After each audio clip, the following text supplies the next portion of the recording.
కుక్కల కన్నా దారుణంగా చూస్తుంది. కుక్కలకి ఇచ్చే వాల్యూ కూడా మాకు ఇస్తలేదు సార్. వాడితో ఎంత క్లోజ్గా మూవ్ అవుతారు మాతో కూడా అంత లేదు సార్.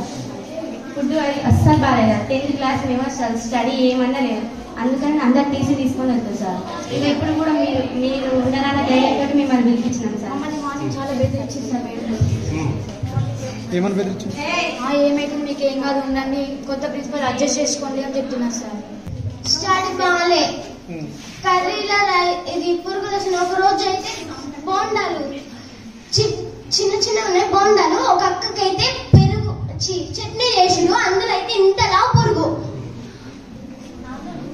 వచ్చింది.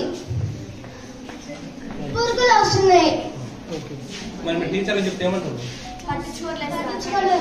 చూసాంలే.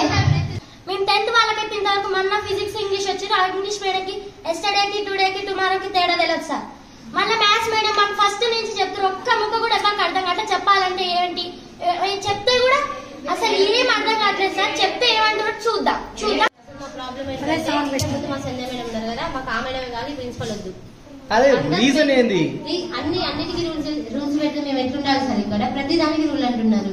పడుకోవడానికి రూల్, తినడానికి అసలు మాకు తిండే మంచి పెట్టలేదు. ఫస్ట్ అది మెయిన్ ప్రాబ్లం. నెక్స్ట్ ఎక్కడ పడితే అక్కడ మమ్మల్ని అసలు ఏ మేడం అయినా కనీసం ఎవరైనా సరే గుడ్ మార్నింగ్ చెప్తే గుడ్ మార్నింగ్ చెప్పాలి కదా.